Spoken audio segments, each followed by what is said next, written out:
Salut tout le monde! Donc, dans ce quatrième vidéo, on va apprendre à gérer du texte à l'intérieur de nos programmes VBA.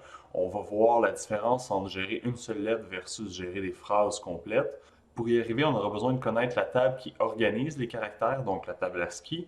Cette table-là va nous servir à faire des comparaisons sur nos lettres, sur nos symboles numériques. On va aussi apprendre à faire des comparaisons avec cette table-là, de même que certaines opérations de conversion. Puis ensuite, il y a toute une panoplie de fonctions qui existent déjà dans VBA qui nous permettent de manipuler efficacement du texte. Donc, on va faire un survol des différentes fonctions qui existent. Puis, à la fin, on apprendra comment extraire de l'information pertinente à travers des chaînes de caractères, donc avec des notions de parcours, de séparation et de concaténation. Donc, allons-y.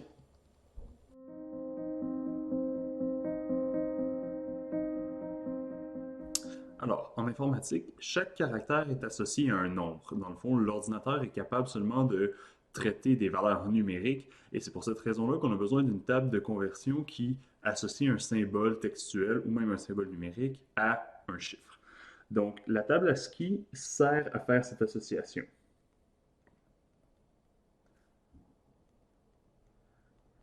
Dans le fond, c'est une table de concordance entre tous les symboles qui peuvent être contenus dans un fichier.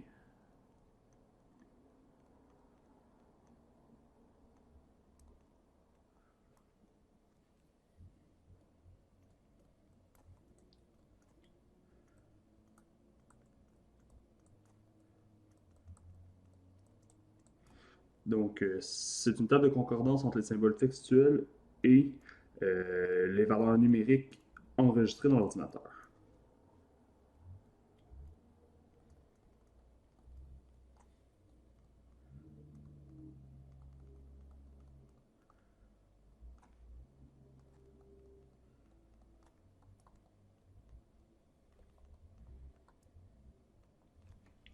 Donc, on a à droite ici la table standard qui représente les 127 premiers symboles euh, qui sont utilisés généralement dans la langue anglaise.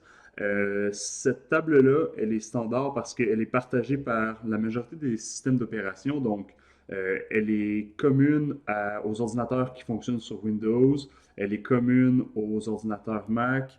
Le système d'opération Linux partage également la même table ASCII. Donc, n'importe quel système informatique utilise ces symboles-là et ces nombres pour représenter nos symboles. On voit que la table est divisée en 4 colonnes ou en 4 sections. Donc, il y a 4 sections importantes.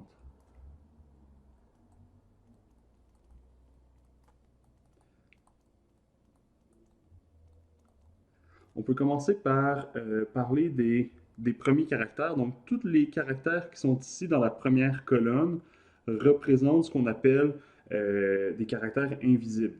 Okay, donc, les symboles de contrôle,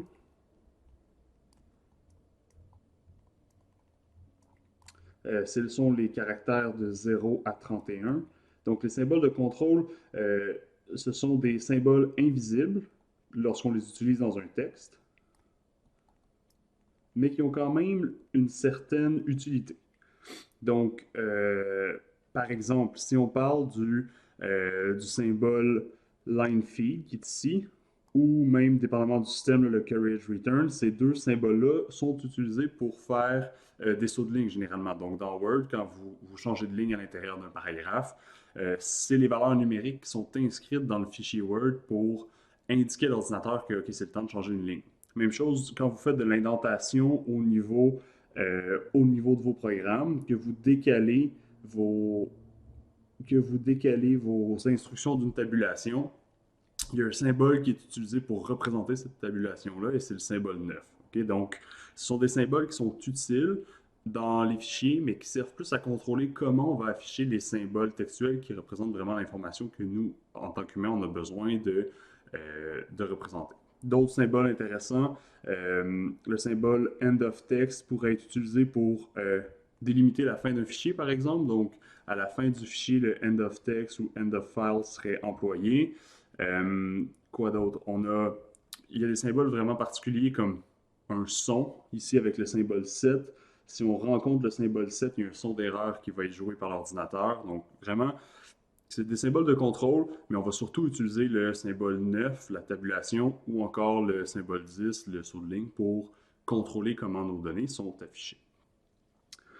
Maintenant, si on va dans des symboles qui sont un peu plus utiles pour nous, on voit qu'au centre de la deuxième colonne, toutes les valeurs numériques sont représentées de façon successive. Il y a aussi les symboles mathématiques et les opérateurs mathématiques qui s'y retrouvent. Donc, dans la deuxième section, on a les symboles numériques. Donc, lorsque vous écrivez une équation ou lorsque vous écrivez des valeurs numériques dans un programme, les symboles numériques qui sont employés ne sont pas encodés sous leur vraie valeur, mais ils ont plutôt un code ASCII. Fait que, par exemple, si vous écrivez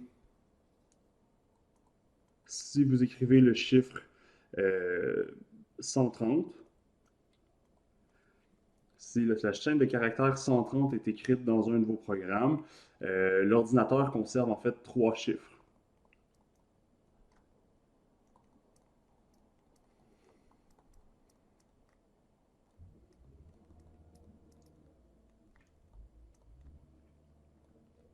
Donc, pour représenter le 1, on doit spécifier son code ASCII. Donc, le 1 ici, on le remarque, le code ASCII du 1, c'est la valeur 49.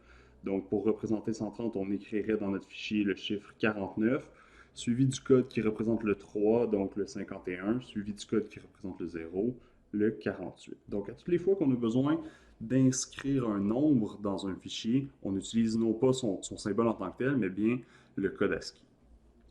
Finalement, nos symboles d'intérêt, les symboles textuels, sont représentés dans la troisième et la quatrième section. Et on remarque qu'il y a un symbole ou il y a un code qui est associé aux lettres majuscules d'abord. Donc, les lettres majuscules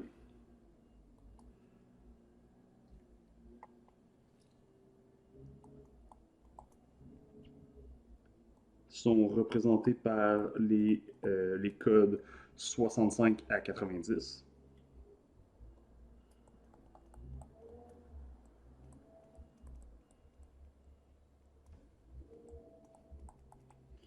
Alors que les lettres minuscules, eux, sont placées après, dans la quatrième section. Et le symbole pour les lettres minuscules sont représentés par les codes de 97 à 122.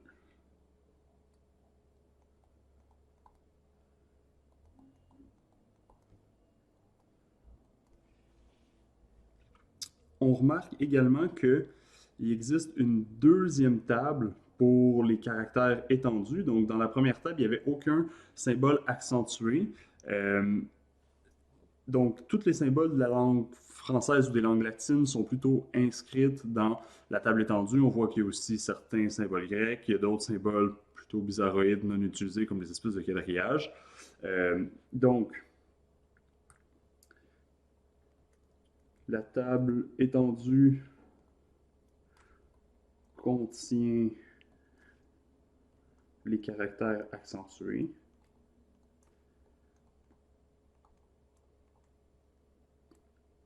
Mais sachez qu'il n'y a pas d'entente entre les différents systèmes d'opération pour la table étendue. Okay? Donc, cette table-là, elle n'est pas standard, ou cette table n'est pas partagée par toutes les compagnies.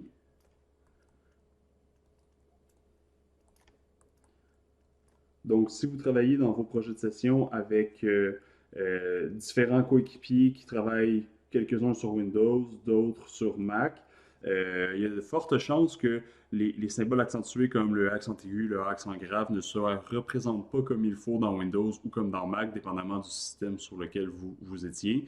Et donc, ça va créer certaines modifications au niveau des symboles. C'est pas grave, j'en tiens pas compte, mais sachez que c'est à cause de cette table étendue que ça arrive.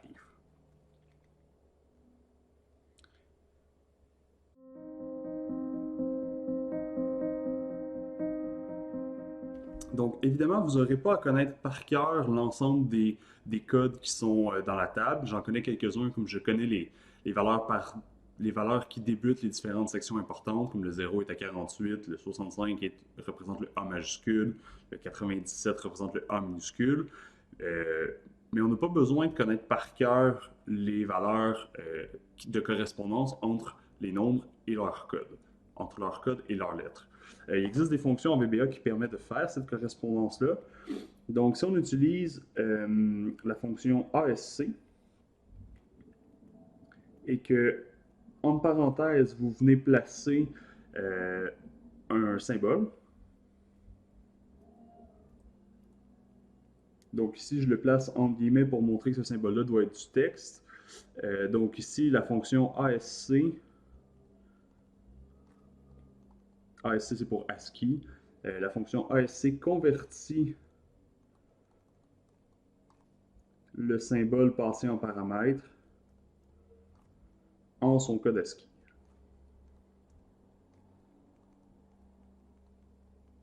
Donc par exemple, ASC de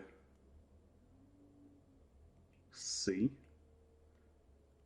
On peut aller voir le C majuscule dans la lettre, dans la table. Le C majuscule ici est représenté par 67. Donc, la fonction nous retournerait 67. Si on inscrit ASC de E minuscule, le E minuscule est représenté par le code 101. Donc, ASC nous retournerait 101. Si on utilise ASC sur un espace, donc on voit que l'espace ici, il y a un caractère ASCII pour représenter ce symbole-là, on obtiendrait 32. On peut aussi l'employer sur des chiffres, par exemple. Donc, ASC de 5 donnerait la valeur 53, parce que 53 est le chiffre qui est utilisé pour représenter le nombre 5. À l'inverse, si on utilise la fonction CHR et qu'on place ici un code, donc la fonction CHR nous retourne ou convertit le code en son symbole.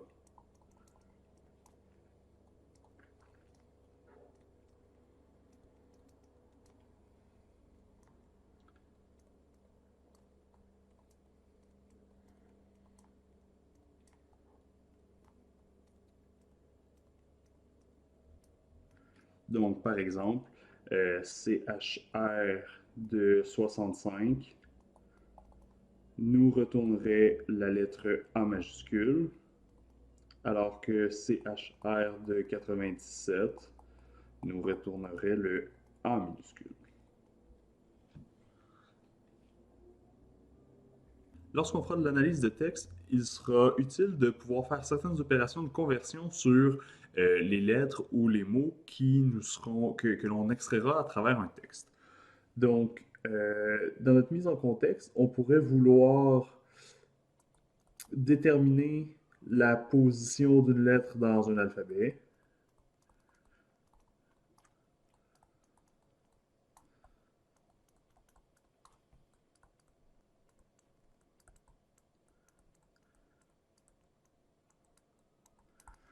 On pourrait vouloir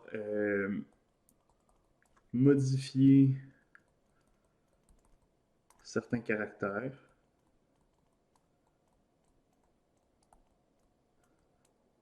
Surtout lorsqu'on parle de majuscules versus des minuscules. Ou encore avoir de l'information sur les nombres.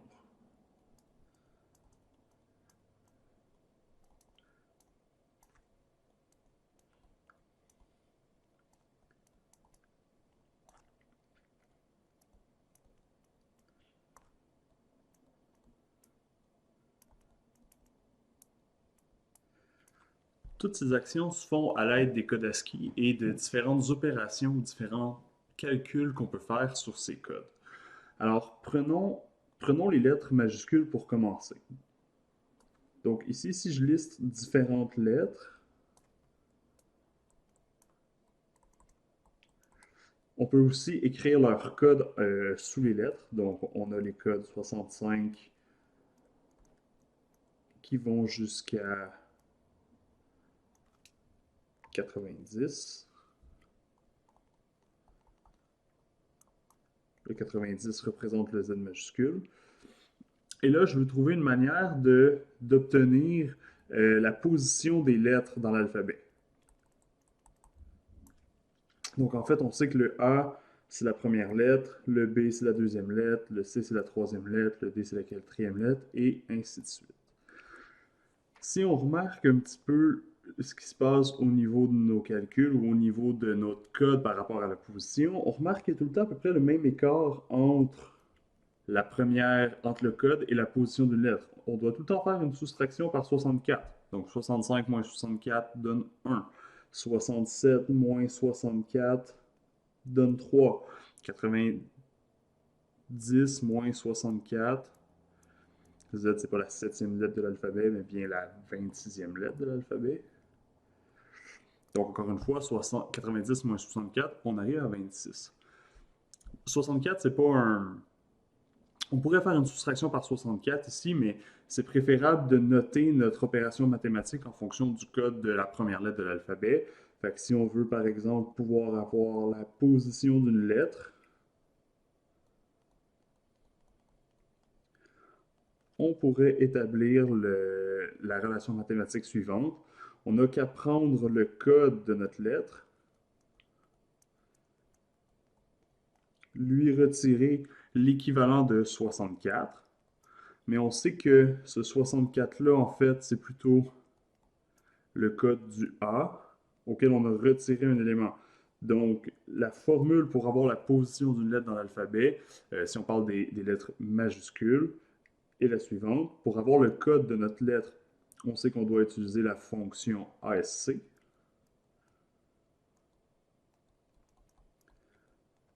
Donc, dans ce cas-ci, si on parle de 7, ASC ASC de C donne 67.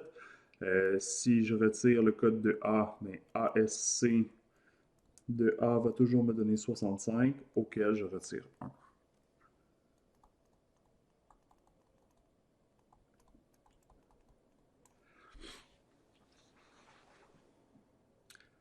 Si on parle des lettres majuscules maintenant, il va falloir adapter notre formule un petit peu.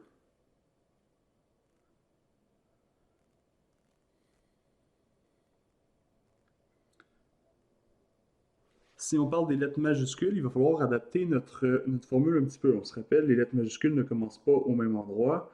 Donc, le A minuscule a comme code le code 97.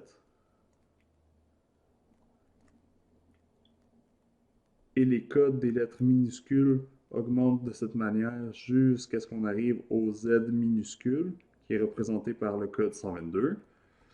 Donc ici, si je fais 97 moins 64, on tombe à 33, on n'est pas à la bonne place. Okay? Donc, pour obtenir la position de notre lettre ici, on pourrait préciser pour obtenir la position de notre lettre minuscule, c'est exactement le même format. On doit utiliser le code ASCII de notre lettre, ça reste. Mais on doit faire un offset qui est différent. On doit soustraire notre code ASCII du A minuscule moins 1. Donc, le code ASCII du A minuscule, il est représenté par 97. Si on fait moins 1, on remarque que l'offset qu'on trouve ici, c'est 96. Et si on numérote le numéro des lettres, 100 moins 96, ça me donne bel et bien 4. 97 moins 96, ça donne bel et bien 1. 122 moins 96, ça donne bel et bien 26. Et le même principe va être effectué avec les nombres. Si je tente de numéroter ou de déterminer quelle est la valeur numérique d'un symbole textuel, donc par exemple, on sait que le 0 est à la position 48, le 49 est à la position 1. Je recommence.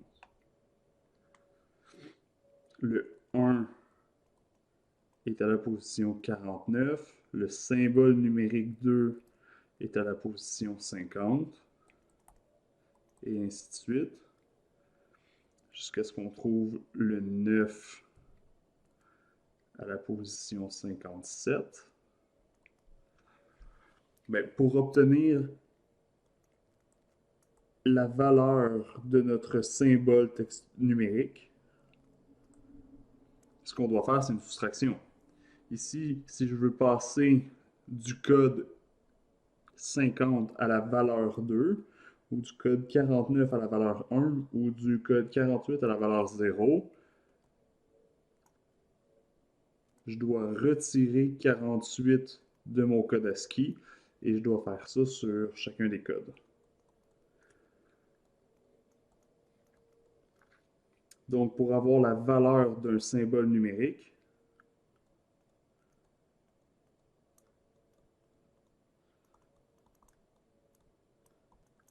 je peux prendre le code ASCII de mon symbole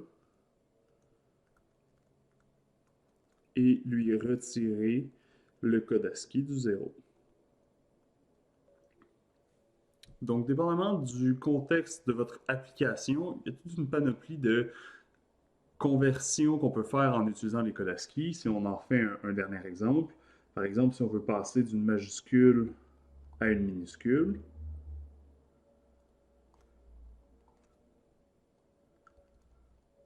on peut regarder le lien qui existe entre les codes ASCII de ces deux groupes de caractères.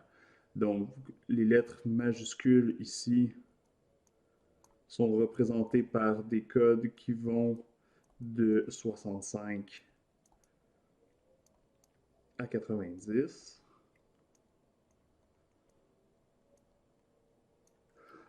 Alors que les lettres minuscules, eux, sont plutôt représentées par des codes qui vont de 97 à 122.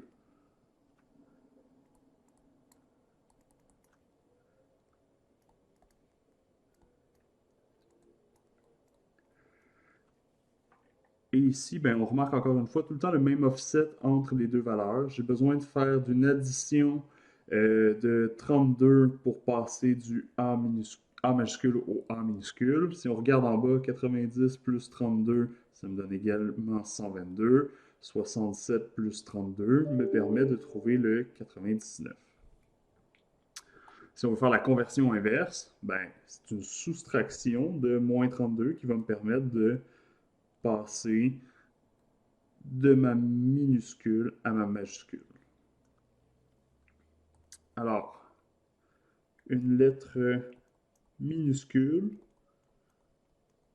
peut être obtenue en prenant le code ASCII d'une lettre majuscule et en additionnant 32. Alors qu'une lettre majuscule peut être obtenue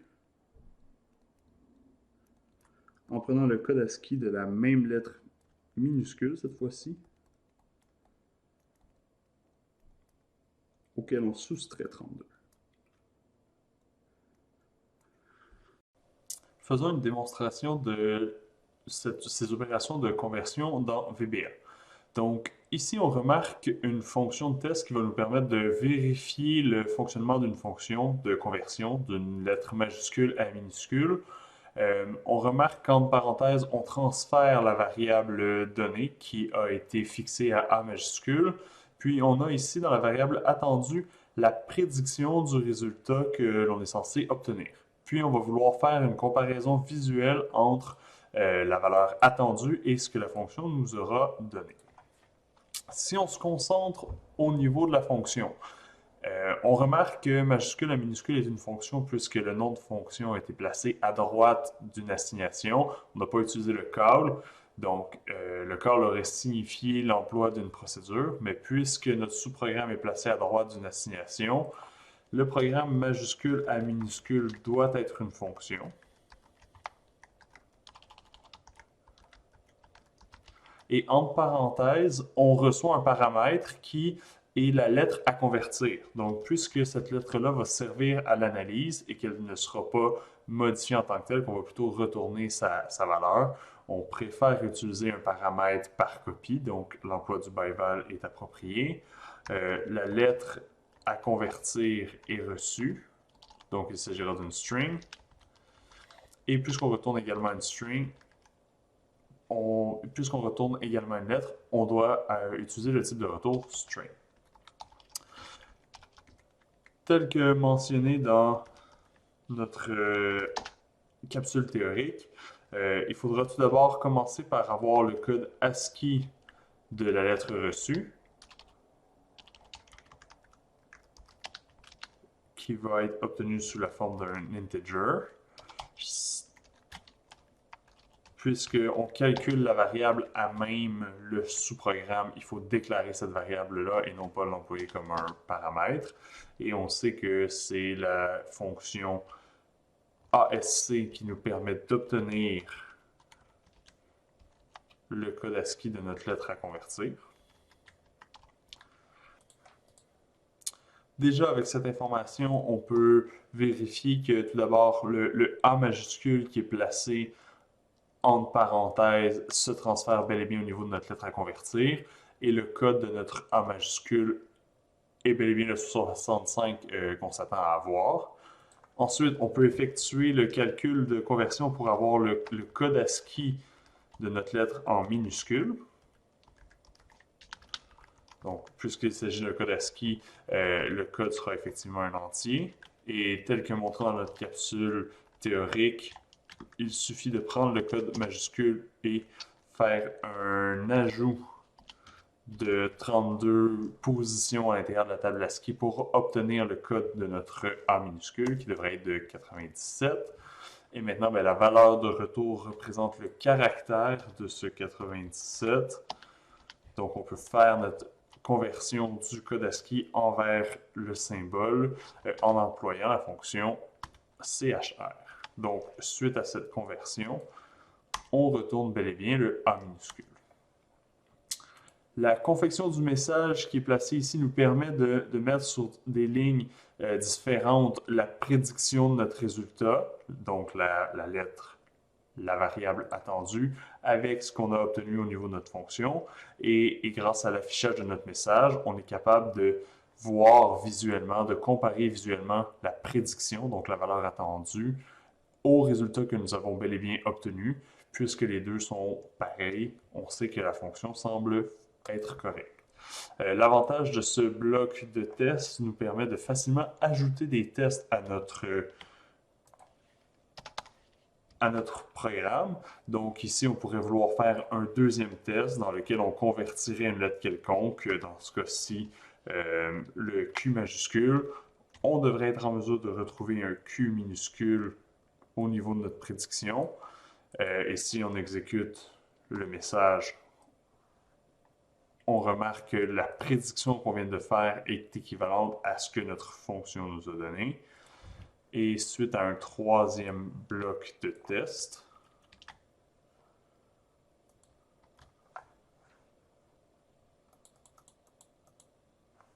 on peut transférer une autre valeur, dans ce cas-ci le Z majuscule. On s'attend à trouver un Z minuscule. Si on essaie le programme lors de notre test numéro 3, la donnée qui est transférée entre parenthèses et le Z majuscule, donc la lettre à convertir représente ce Z majuscule-là. Si on trouve son code ASCII, on retrouve le 90, qu'on peut modifier avec notre décalage dans la table ASCII, donc on trouve le code du Z minuscule, et suite à la conversion grâce au CHR, on trouve la bonne lettre, le Z minuscule. Et tel que mentionné, avec la valeur de retour qui est ici, on est capable de transférer ce Z minuscule au niveau de notre variable attendue, ce qui nous permet de comparer visuellement le résultat obtenu avec la variable attendue. Et puisque nos trois tests donnent exactement le même résultat que nos trois prédictions, on peut conclure que notre fonction est correcte.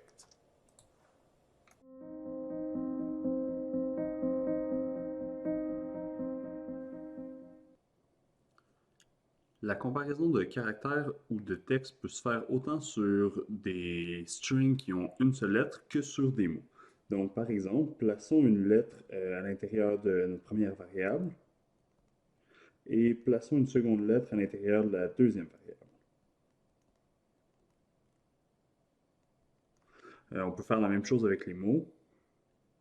Donc, dans mon premier mot, je pourrais placer le mot salle, donc comme une pièce, et dans le deuxième mot, mettre plutôt l'adjectif. Donc, il est possible de comparer les deux lettres ensemble en utilisant un if. Donc, ici, je peux venir prendre ma première lettre, la comparer avec un des symboles de comparaison, que ce soit le plus petit, le égal ou le plus grand, pour savoir, par exemple, s'il y a un certain ordre alphabétique qui est respecté entre les deux lettres. Ou je pourrais faire la même chose avec les mots. Donc, on pourrait vérifier si les deux mots sont égaux ou même s'il y en a un qui vient avant l'autre dans le dictionnaire pour faire ma comparaison. Donc, on remarque que ici, nos comparaisons sont capables de gérer des cases différentes. Donc, en ce moment, on compare que des minuscules, mais on pourrait aussi placer des majuscules. Et les comparaisons sont également capables de gérer des mots ou des chaînes de caractères qui ont une longueur différente. Donc, il y a plusieurs critères à respecter lorsqu'on fait une comparaison. Tout d'abord, euh, la comparaison entre des lettres ou entre des mots se fait lettre par lettre.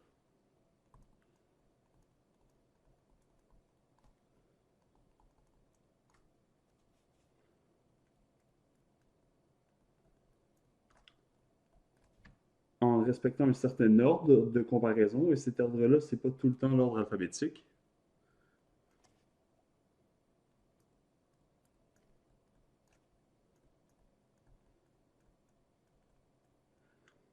Donc, par défaut, la comparaison va s'effectuer avec la table ASCII. Donc ici, l'option Compare Binary, on n'a pas besoin d'écrire cette option-là. Sachez que ça ici, c'est l'option qui est par défaut. Et dans le fond, la comparaison s'effectue selon la table ASCII.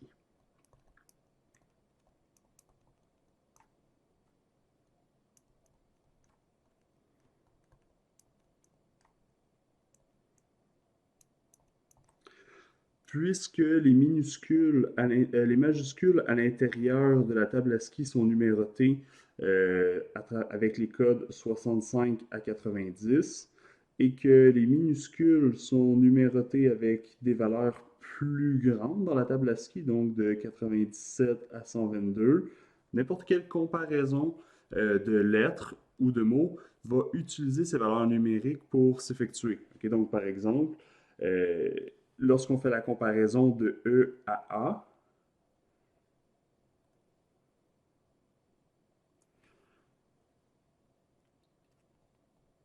lorsque je compare le E avec le A, ce qu'on est en train de comparer, ce sont leurs symboles ASCII. Donc, on compare en ce moment la valeur 101 au code ASCII de la lettre A, donc le 97.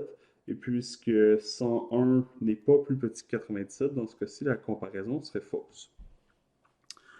Euh, Lorsqu'on fait une comparaison sur des mots, c'est la même chose qui s'effectue. Les codes ASCII sont comparés un par un. Okay? Donc, Euh, par exemple, en ce moment, si au lieu d'avoir mon adjectif écrit tout en minuscule, on plaçait un S majuscule au niveau de notre adjectif, ben, dès ma première comparaison dans le mot 1, on serait en train de comparer la première lettre. Donc ici, on comparerait le S minuscule au S majuscule d'abord, puis ensuite on comparerait les deux A ensemble et les deux L ensemble, mais on ne se rendrait même pas à cette comparaison des lettres A et L parce que dès notre première comparaison, on sait que le petit s fait partie ici des lettres minuscules alors que le grand S fait partie des lettres majuscules et donc la comparaison ici serait fausse en partant. Lorsqu'on ferait la comparaison, est-ce que petit s est plus grand que grand S? On pourrait aller rechercher les codes, mais on est en train de comparer une valeur dans les centaines avec une valeur qui est autour de 80. Donc, là, si on y va ici par approximation, là, 120, c'est à peu près plus grand que 80, donc la réponse serait fausse. Dès la première comparaison, les majuscules dans notre ordre de comparaison sont placés avant les minuscules. Donc, à savoir est-ce que le mot 1 est plus grand que le mot 2, la réponse serait faux. Au lieu d'utiliser le S minuscule, si on fait une comparaison avec les deux mots qu'on a placés dès le début, là, avec le nom salle, la pièce, et l'adjectif salle, on voit que la comparaison s'effectue avec un nombre de lettres qui diffère.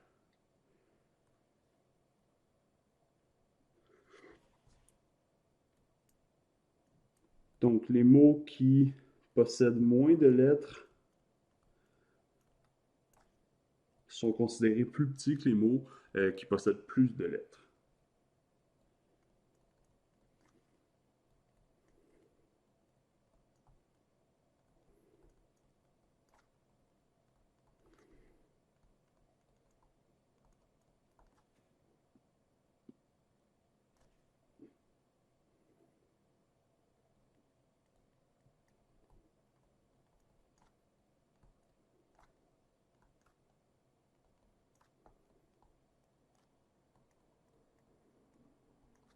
Donc, il y a deux critères de comparaison lorsqu'on fait des comparaisons textuelles. Tout d'abord, les comparaisons s'effectuent selon l'ordre, puis ensuite, les comparaisons s'effectuent selon un nombre de lettres.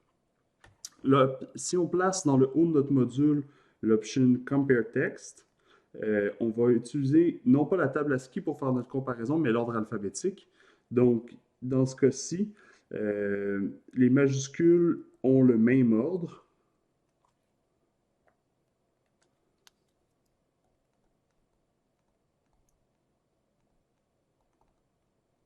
Et la comparaison se fait plus facilement selon l'ordre alphabétique.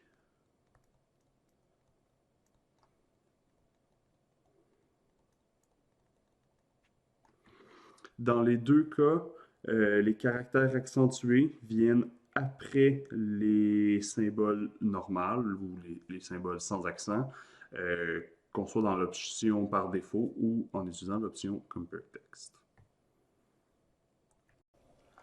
Illustrons le principe de comparaison entre deux chaînes de caractères au niveau de VBA. On va commencer par faire un exemple de comparaison au niveau de nos lettres. Donc, déclarons deux lettres pour commencer.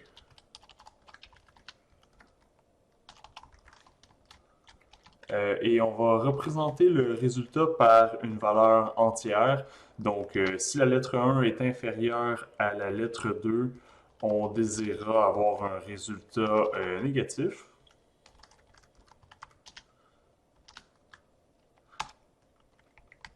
Alors que si on a deux lettres qui sont identiques, on voudrait obtenir un résultat égal à 0. Et si on avait la lettre 1 qui serait plus grande que notre lettre 2, on voudrait avoir un résultat positif.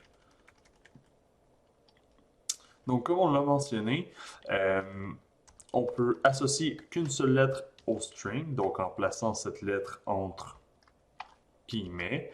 Je peux placer une deuxième lettre au niveau de ma deuxième variable. Et pour faire la comparaison entre nos deux chaînes de caractères, il suffit d'utiliser les symboles de comparaison usuels. Donc, en ce moment, puisque le E est inférieur au Z, le résultat obtenu devrait être égal à moins 1. On va tout de suite placer les autres comparaisons. Donc, on voudra aussi vérifier qu'est-ce qui se passe lorsque les lettres sont égales et qu'est-ce qui se passe lorsque les lettres sont plus grandes.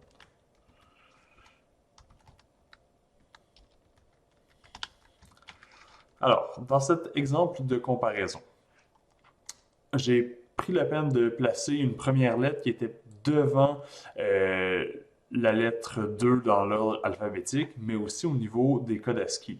Donc, le code ASCII de la lettre E est représenté par la valeur 101, alors que le code ASCII de la lettre Z est représenté par le code ASCII 122. Donc, lorsqu'on compare notre E à notre Z, ce qu'on est en train de comparer en fait ici, c'est la valeur 101 à la valeur 122. Puisque 101 est inférieur à 122, la comparaison elle est correcte. Donc E dans notre ordre de la table ASCII, E vient avant le Z dans les lettres minuscules, et on obtient le résultat attendu. Donc, on peut en ce moment mentionner que E est plus petit que Z.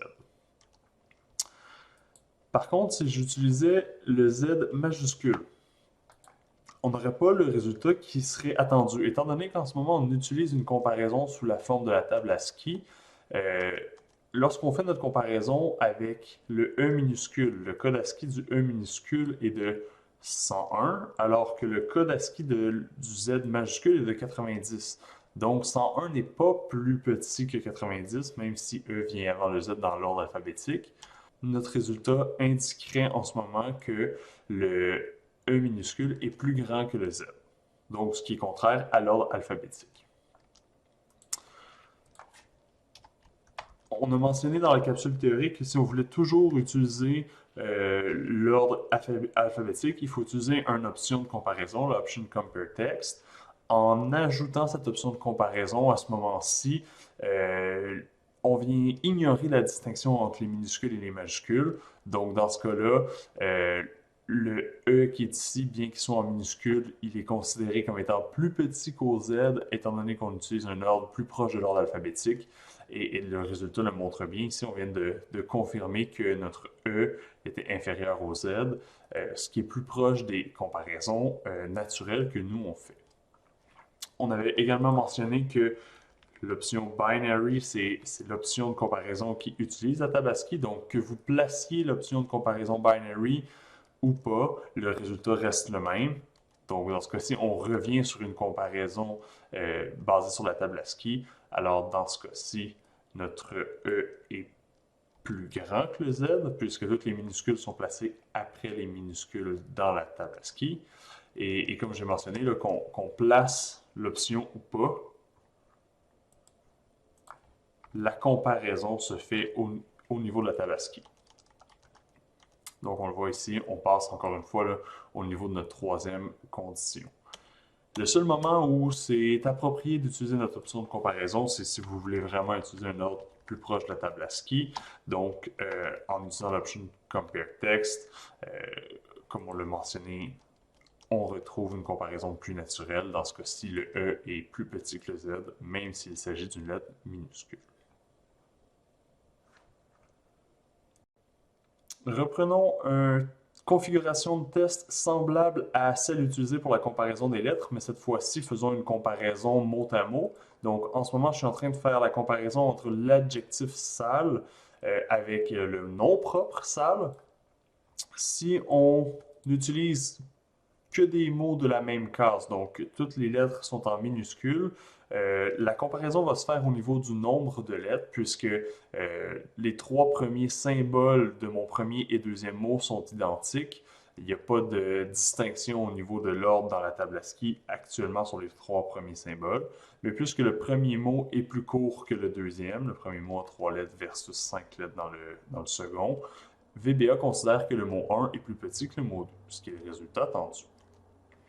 Toutefois, si je fais un impair au niveau des lettres minuscules versus majuscules, en ce moment, la première lettre dans mon mot 1 est une lettre en minuscule, ce qui vient après dans la table ASCII, les lettres en majuscules. Donc, suite à la première comparaison, suite à la comparaison de la première lettre, VBA va conclure que le mot 2 n'est pas plus petit à cause du S minuscule versus le S majuscule. Même si mon premier mot est plus court que le deuxième, le premier critère de comparaison est au niveau de l'ordre ASCII. Donc, le S majuscule ici implique que le mot 2 est plus petit que le mot 1, ou dans ce cas-ci, le mot 1 est plus grand.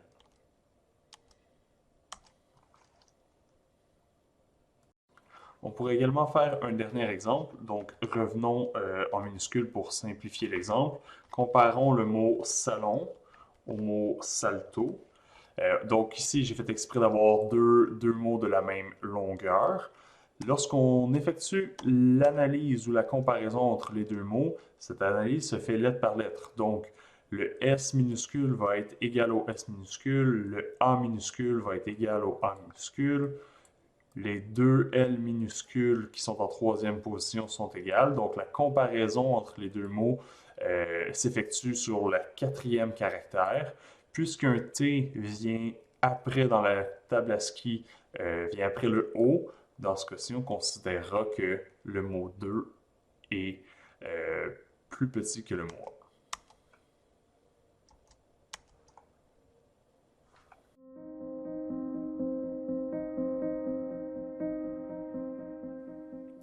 Il existe toute une panoplie de fonctions qui permettent de manipuler, faire des vérifications ou analyser des chaînes de caractères en VBA. Tout d'abord, la première fonction qu'on va regarder, c'est la fonction len.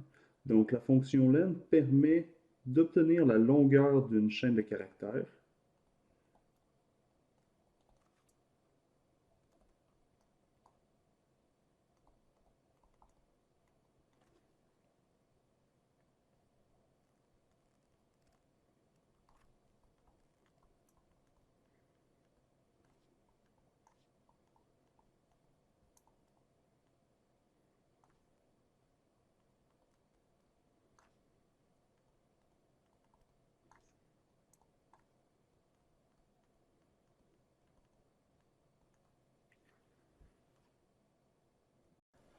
Par exemple, si l'on tente de mesurer les numéros d'identification d'employés d'une compagnie, on pourrait vouloir vérifier si ceux-ci ont toujours la bonne longueur, soit par exemple 5 chiffres. Donc, on voit ici que j'ai déclaré une première chaîne de caractères qui est un message très général dans lequel je dis bonjour à tous. Ensuite, dans une deuxième chaîne de caractères, j'ai placé les valeurs d'un ID d'employé, donc 5 chiffres. Et avec le point d'arrêt, on peut remarquer que euh, grâce à la fonction len, on est capable de vérifier que le deuxième message a bel et bien 5 caractères, alors qu'il y a 14 caractères au niveau du premier message. Donc la fonction len, pour length, permet de mesurer combien de symboles il y a à l'intérieur d'une chaîne de caractères. Afin de vérifier le contenu d'une chaîne de caractères, on peut analyser chacun de ces symboles d'un seul coup, à savoir s'ils contiennent que des chiffres ou que des lettres, à l'aide de la fonction isNumeric. Donc, isNumeric permet de savoir si le contenu d'une chaîne euh, contient que des chiffres.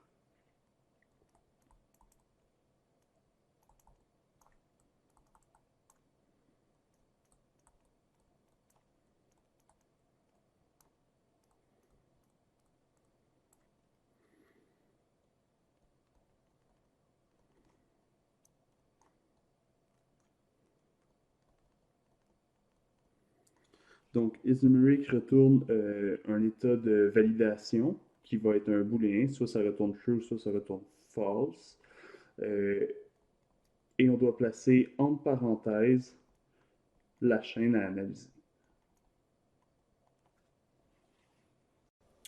En reprenant notre exemple sur les numéros d'identification d'employés, on a ici trois messages différents, trois chaînes de caractères. Dans le premier, on a une chaîne de caractères quelconque. Ensuite, on a un numéro d'employé valide.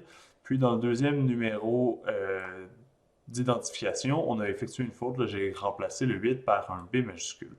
Donc, les numéros d'identification ne doivent contenir que des symboles numériques, donc il y a seulement la chaîne de caractères centrale qui serait correcte. On voit qu'on peut effectuer la vérification avec des booléens et la commande isNumeric.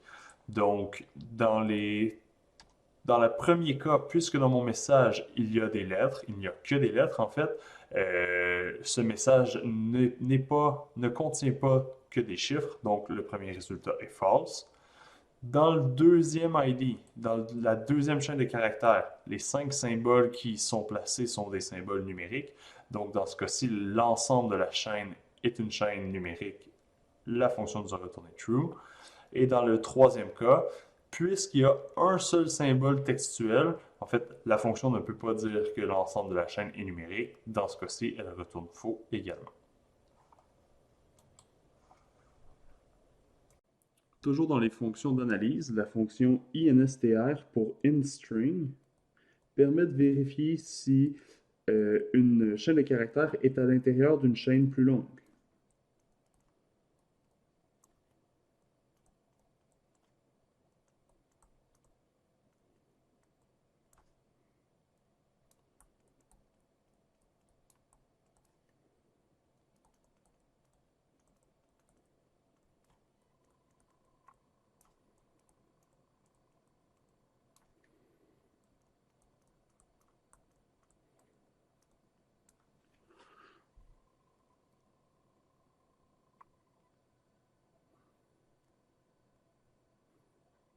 Donc, on cherche à savoir si une chaîne de caractères est présente à l'intérieur d'une chaîne plus longue. La chaîne dans laquelle on cherche se remplacer en premier.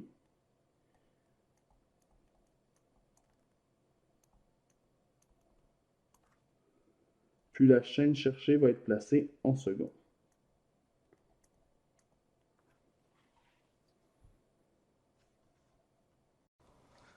Donc, en VBA, on peut utiliser cette fonction-là pour tenter de trouver des symboles qui ne devraient pas être présents dans une chaîne de caractères. Donc, par exemple, comme mise en contexte, on pourrait tenter de détecter des symboles illégaux à l'intérieur d'un mot de passe ou dans ce cas-ci à l'intérieur d'un nom de famille. Euh, on voudra donc chercher des symboles particulier, comme le A commercial, à travers une liste de symboles à rejeter ou à travers un nom de famille. C'est ce qu'on voit dans le premier résultat ici.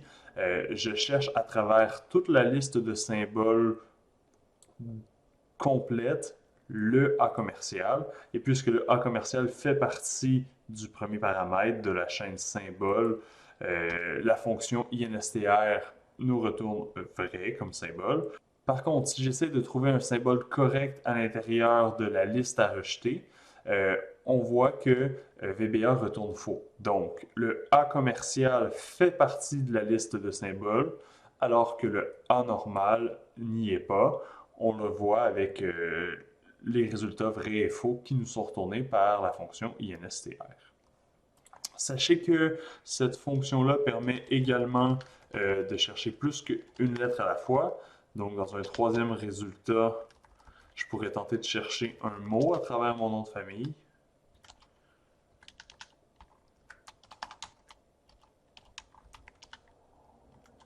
Donc, si à l'intérieur de la chaîne de caractères qui représente mon nom de famille, je cherche le mot EAU, puisqu'il fait partie à la fin de mon nom de famille.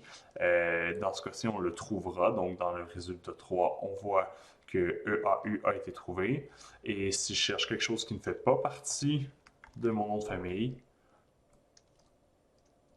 la fonction inString va retourner le résultat faux. Pour expliquer les trois fonctions d'extraction, prenons une chaîne de caractères. Donc, dans ce cas-ci, je pourrais prendre l'exemple suivant. Dans ma chaîne de caractères, je placerai le message bonjour à tous.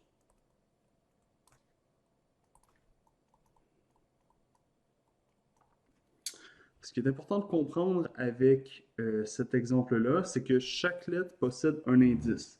Donc ici, le B majuscule serait la première lettre du message, le O la deuxième lettre du message, le 3 représenterait le N, le J est en quatrième position, euh, l'autre O est en cinquième, sixième, septième position. Chaque symbole a une position à l'intérieur du message.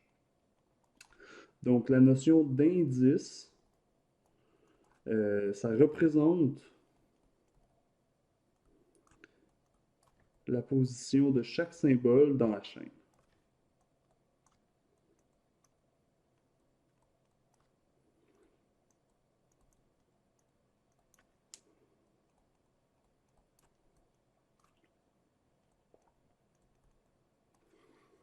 Il est possible d'extraire des données à trois positions à l'intérieur de notre chaîne de caractères.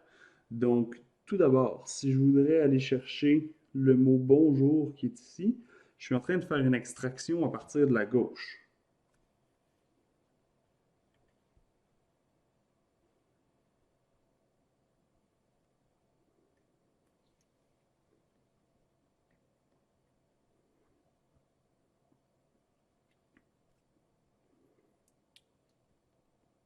Donc, la portion de ma chaîne que je suis en train d'aller chercher contiendra le mot bonjour. C'est une extraction qui se fait à partir de la gauche, donc je peux utiliser la fonction left. Dans ce cas-ci, je place la variable que je veux manipuler et je vais chercher le nombre de lettres à l'intérieur de ma chaîne. Donc, la fonction left extrait n symboles à partir de la gauche de la chaîne.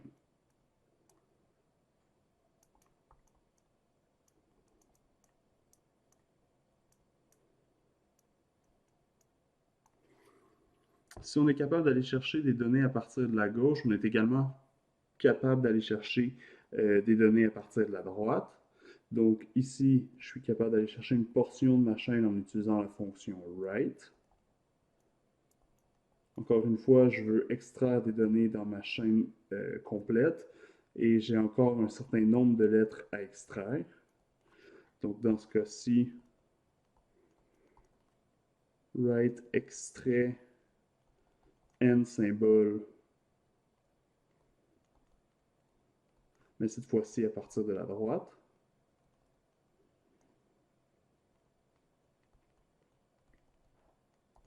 Et si on est capable d'aller chercher des symboles à droite ou à gauche, on est capable d'aller chercher des données au centre. Donc, je serais capable d'aller chercher le mot jour dans ma chaîne.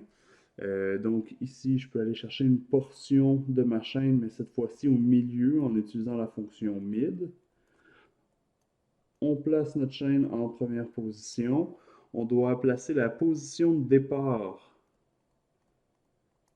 au centre en deuxième paramètre. Puis finalement, en quatrième paramètre, on va aller rechercher le nombre de lettres. Donc, mid, ça permet d'extraire n symboles au milieu d'une chaîne à partir de la position de départ.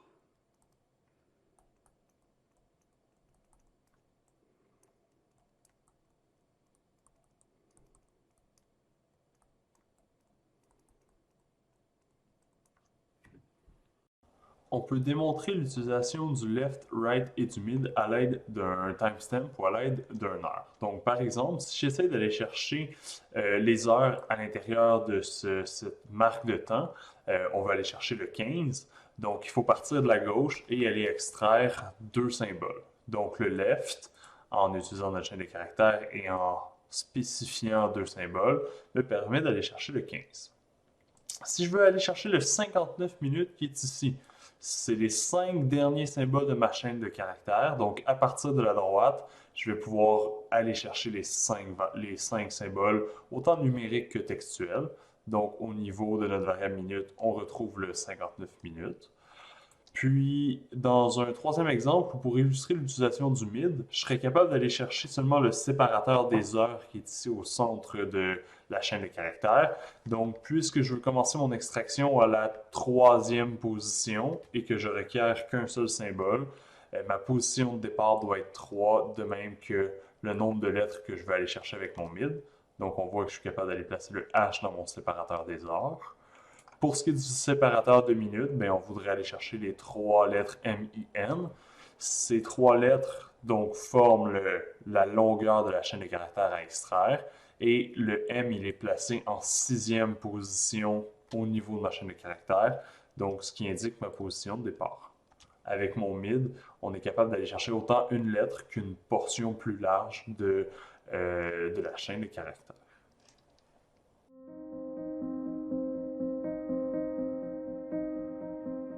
Comme il a été mentionné tout à l'heure, dans une chaîne de caractères, chaque symbole possède une position ou un indice.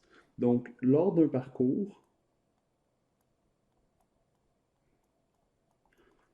on désire appliquer un traitement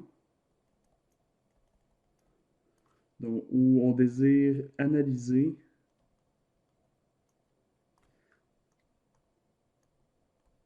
chaque symbole de la chaîne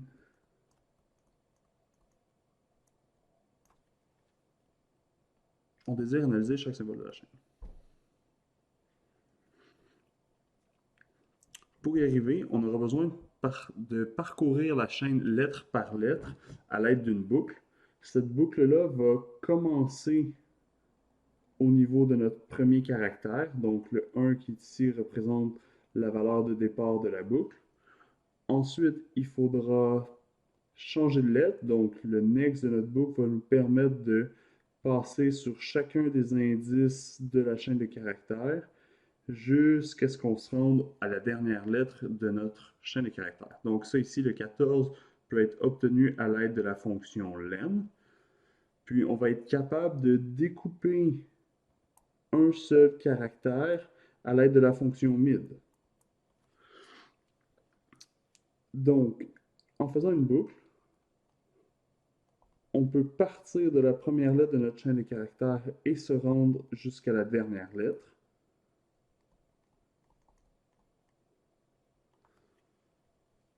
On voudra aller chercher la première, la deuxième, la troisième, la quatrième lettre de la chaîne de caractères, et ça se fera avec la fonction mid. Donc ici, on veut découper notre chaîne, on veut utiliser le i pour accéder à chacun des symboles. Donc, on va vouloir découper la chaîne à chacune des positions et on tente d'extraire qu'une seule lettre à la fois pour appliquer notre traitement ou notre analyse sur la lettre actuelle. Donc, le traitement va se faire au centre.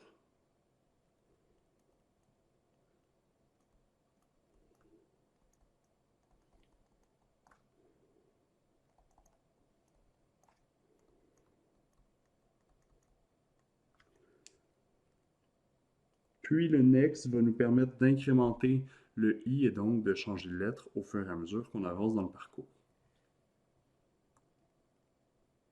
Dans l'exemple précédent, le découpage ici s'effectuait lettre par lettre.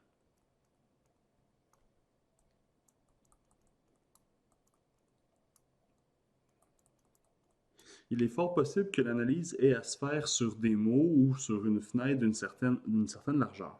Donc si on veut faire un découpage avec une largeur correspondant à une certaine fenêtre,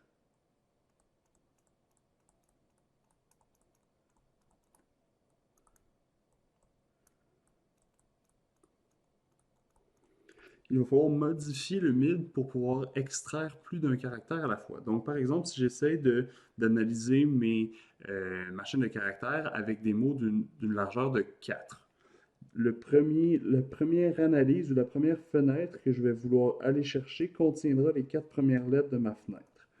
Donc, au niveau de mon mot analysé, je vais devoir aller faire une extraction dans ma chaîne de caractères.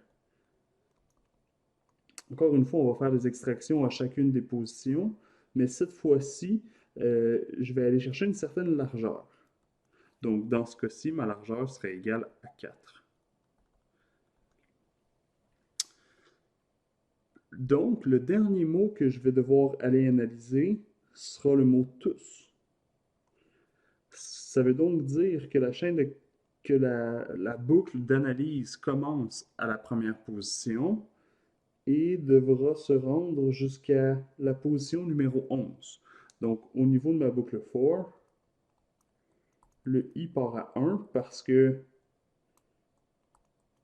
la première fenêtre réanalysée débute à 1, mais je dois trouver une façon d'arrêter ma boucle au niveau de 11. Le 11, c'est ma valeur finale.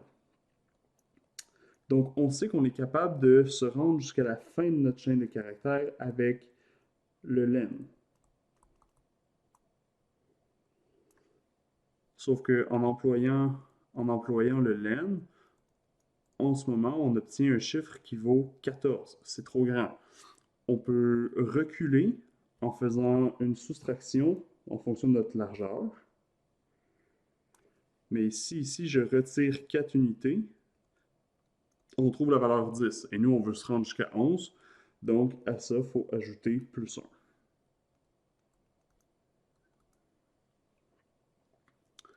Comme tout à l'heure, l'analyse va se faire au centre de la boucle.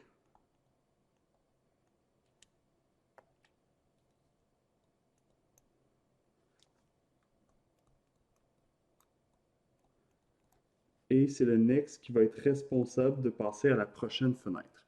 Donc, à toutes les fois que le next va incrémenter et qu'on réexécute le mid, le i dans ce cas-ci passerait à 2. On serait toujours en train de faire une extraction de 4 symboles, donc on irait chercher les lettres O, N, J et O pour avoir notre deuxième fenêtre. Lors de la troisième itération, on irait chercher les lettres de 3 à 6 et c'est comme ça qu'on serait capable d'avancer par groupe de 4 à l'intérieur de notre chaîne de caractères.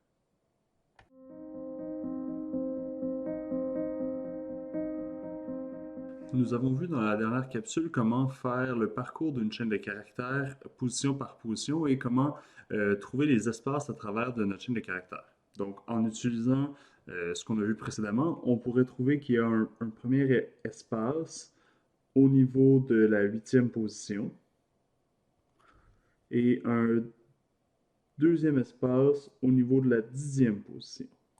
Donc, dans ce cas-ci, on aurait deux variables, position 1 qui vaudrait 8 et position 2 qui vaudrait 10. Admettons que l'on tente d'extraire chacun des mots à l'intérieur de ce message ou à l'intérieur de cette phrase. On remarque qu'il y a des extractions qui vont se faire au début de la phrase, des extractions qui pourraient se faire au centre de la phrase et des extractions qui pourraient se faire à la fin de la phrase. Donc, si on parle d'extraction au début de notre phrase, le mot que l'on tente d'avoir en ce moment, c'est le mot bonjour. Donc, on désire récupérer une section de notre chaîne de caractères qui va de la position 1 à la position 7. Donc, ici, notre mot va de 1 à 7. L'utilisation du mid est appropriée à l'intérieur de cette circonstance ou de cette situation. Pour obtenir notre mot, il faudra faire l'extraction avec le mid. On débutera notre analyse sur notre chaîne à notre première position et on doit trouver un calcul qui va nous permettre d'avoir la valeur 7 et on veut associer ce calcul-là au niveau de la position de notre espace. Donc on sait que position 1 aura été trouvée préalablement, mais cette valeur-là représente le chiffre 8. Donc comment est-ce qu'on fait pour passer de 8 à 7? On n'a qu'à faire une soustraction d'une unité. Donc 8 moins 1 nous donne 7. Et c'est ce qui va nous permettre de découper le bon nombre de caractères au niveau de notre chaîne. Maintenant, on veut également obtenir le reste de notre chaîne à l'intérieur de celle-ci. On veut éliminer la portion bonjour de notre chaîne, mais on veut aussi se débarrasser de l'espace. Donc, suite à cette extraction, on désirerait avoir les positions 9 à 14 au niveau de notre chaîne. Donc, on veut qu'à la fin, chaîne possède les lettres à tous. Et pour y arriver, encore une fois, je vais utiliser le mid. Nous allons faire notre extraction au niveau de notre chaîne, mais cette fois-ci, on veut commencer notre parcours à la 9e position et on désire obtenir une longueur de 6. Évidemment, le 9 et le 6 ici doivent être remplacés par des variables. Donc, la position 9, c'est le caractère qui suit l'espace. Donc, on peut retrouver la position de notre espace en utilisant la variable position 1. Si on sait que ça vaut 8. Donc, comment est-ce qu'on fait pour passer de 8 à 9? On n'a qu'à faire une addition de 1. Donc, position plus 1 montre que à partir de notre espace, on désire faire notre extraction au symbole d'après. Et là, on se rappelle qu'on veut obtenir 6 symboles dans notre chaîne de caractères. Le 6 symboles représente ici les lettres restantes. Et comment est-ce qu'on fait pour relier la longueur de notre chaîne, la longueur de notre extraction au 6? Bien, on sait que notre chaîne avait 14 symboles au total. On a extrait 7 données avec le mot bonjour. Donc 14 moins 7, ça donne 7. Si on retire une unité de plus, on tombe à 6. Okay? Donc, pour obtenir la longueur restante de notre chaîne, on doit partir de sa longueur totale, retirer la longueur du mot qu'on vient d'extraire de notre chaîne et enlever un symbole pour faire l'ajustement. Dans le cas d'une extraction au centre de notre chaîne de caractères, on désirait retrouver à l'intérieur de notre mot le deuxième mot de notre chaîne, c'est-à-dire le mot A. Puis, dans la chaîne de caractères, ce qu'on désirait conserver, ce serait le reste de la chaîne sans le A.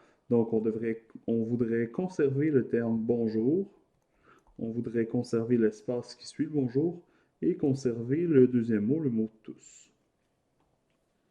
Alors, pour faire notre extraction, dans ce cas-ci, on veut faire une extraction entre les espaces 1 et 2. Donc, pour faire une extraction au centre, on sait qu'on doit utiliser la valeur mid. On travaille sur notre chaîne de caractères. Et cette fois-ci, on désire faire une extraction à partir de la 9e position. Et on désire faire une extraction de un symbole. Mais ces données-là doivent être reliées à la position de nos deux espaces, donc à la position 1 et à la position 2. Fait que comment est-ce qu'on peut partir de notre variable position 1? Eh bien, position 1 est une valeur qui vaut 8. Comment est-ce qu'on fait pour passer de 8 à 9 en faisant une addition de 1? Donc, utiliser le terme position plus 1 me permet d'aller chercher la bonne position au niveau de notre calcul, au niveau de notre extraction. Pour ce qui est de la longueur de notre chaîne de caractères, en ce moment, on va aller chercher le A qui est entre la position 10 et la position 8. Donc, si on fait une soustraction de 10 et 8, on arrive à 2. Donc, moins 1, on trouve le 1 qui est requis pour faire l'extraction de notre mot. Alors, si on relie ce calcul-là, cette fois-ci, au niveau de nos deux variables, ben, le 10, il est contenu dans la variable position 2. Le 8, il est contenu dans la variable position 1. Cette soustraction-là donne à peu près la bonne dimension, mais il faut faire un ajustement pour trouver le bon nombre de caractères.